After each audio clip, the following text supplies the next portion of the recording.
নমস্কার বন্ধুরা, তোমাদের সবাইকে স্বাগত জানাই আমার পাকঘর ফুডিজ কিচেনে। পৌষের শীতে আজ যে পিঠের রেসিপিটা বানালাম সেটা হলো নারকেলের পুরভরা পাটিসাপটা। প্রথম থেকে শেষ পর্যন্ত তোমরা ভিডিওটা দেখতে থাকো। চলো এবার আমরা রেসিপিটা শুরু করি। তার জন্য আমি নিয়েছি সারা রাত ধরে ভিজিয়ে রাখা 750 গ্রাম সেদ্ধ চাল। এবার আমি চালটাকে শিলনোড়ায় মিহি করে বেটে নিচ্ছি। তোমরা চাইলে চালটাকে মিক্সিতেও পেস্ট করে নিতে পারো। পৌষ পার্বণ উপলক্ষে অনেকেই অনেক রকম পিঠে তৈরি করে থাকে, তবে আমি বেশি যে পিঠেটা তৈরি করি সেটা হলো এই নারকেলের পুরভরা পাটিসাপটা। কেননা এই পাটিসাপটা খেতে আমার বাড়ির প্রত্যেকে খুব ভালোবাসে। এই পিঠেটা তৈরি করা যেমন সহজ তেমনি সময়ও খুব কম লাগে। কেবলমাত্র কয়েকটি ঘরে থাকা উপকরণ দিয়েই পিঠেটা তৈরি করা যায়। দেখো বন্ধুরা, তোমাদের সঙ্গে গল্প করতে করতে আমার চালটাকে মিহি করে বাটা হয়ে গেছে। এবার বাটা চালটাকে গুলে নেবার জন্য বসিয়ে দিচ্ছি গরম জল। এবার চালের গোলাটা তৈরি করার জন্য আমি বাটা চালটাকে একটা সসপ্যানে ঢেলে নিচ্ছি। এবার গোলাটাতে দিয়ে দিচ্ছি সামান্য নুন, এতে গোলাটার পানসে ভাব কেটে যাবে। এবার অল্প অল্প করে উষ্ণ গরম জল মিশিয়ে আমি গোলাটা তৈরি করে নিচ্ছি। তোমরা সব সময় গোলাটা তৈরি করার সময় চেষ্টা করবে উষ্ণ গরম জল ব্যবহার করতে, এতে পিঠেটা খুব নরম হয়। এবার গোলাটাতে মিশিয়ে দিচ্ছি 1 বাটি মতো গোবিন্দভোগ চালের গুঁড়ো। চালের গুঁড়োটা মেশানোতে যেহেতু আমার গোলাটা একটু শক্ত মতো হয়ে গেছে, তাই আরেকটু সামান্য জল মিশিয়ে গোলাটাকে আমি পাতলা করে নিচ্ছি। চালের গোলাটাকে আমি এই ঘনত্বে গুলে নিয়েছি। এবার আমি গোলাটাতে মিশিয়ে দিচ্ছি 1 বাটি চিনি। ব্যাটারটাকে খুব ঘন বা খুব পাতলা করে গুললে চলবে না। আমি যে ঘনত্বে দেখাচ্ছি তোমরা চেষ্টা করবে সেই ঘনত্বেই ব্যাটারটাকে তৈরি করতে, এতে পিঠেগুলো ফোল্ড করতে সুবিধে হয়।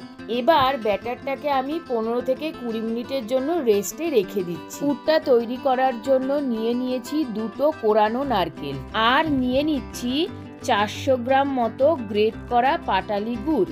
এবার গ্যাসে কড়াই বসিয়ে তাতে দিয়ে দিলাম সামান্য জল আর গ্রেট করা পাটালি গুড়টা।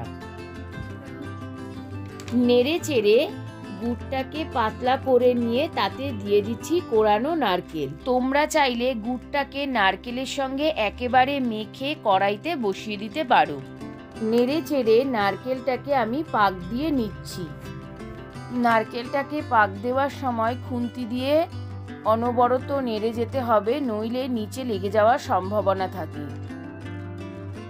নাড়তে নাড়তে জলটা অনেকটা টেনে গেছে। আমার পুরটা রেডি হয়ে গেছে। এবার আমি এটাকে প্লেটে ঢেলে ঠান্ডা করতে দেব। তোমরা চাইলে পুরটাকে নারকেলের বদলে ক্ষীর দিয়েও তৈরি করতে পারো, এতে পাটিসাপটাটা খেতে আরো বেশি সুস্বাদু হয়।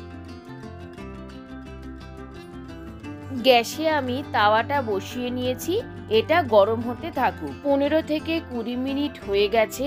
এবার ঢাকাটা খুলে ব্যাটারটাকে নেড়ে চেড়ে নিয়ে আমি পাটিসাপটাগুলো তৈরি করে নেব।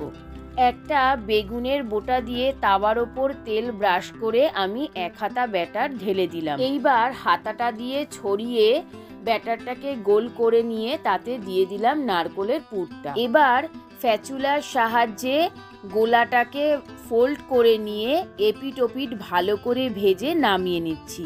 আমি পৌষ পার্বণ উপলক্ষে আরও একটা পিঠের রেসিপির ভিডিও দিয়েছি, সেটা হলো দুধে ভেজানো চিতই পিঠা।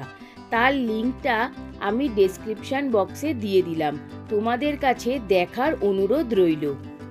রেসিপিটা বাড়িতে একবার ট্রাই করো, আর ভালো লাগলে অবশ্যই কমেন্ট করে জানাবে।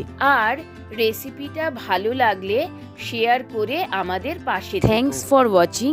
Please subscribe my channel Pakghar foodies kitchen and press the bell icon. তোমাদের সঙ্গে কথা বলতে বলতে আমার নারকেলের পুরভরা পাটিসাপটা একেবারে রেডি। চলো একটা ভেঙে দেখে নিই। দেখো কি সুন্দর নরম হয়েছে পিঠেটা। সবাই তোমরা খুব ভালো থেকো আর আমার রেসিপিগুলো দেখতে থাকো। Thank you.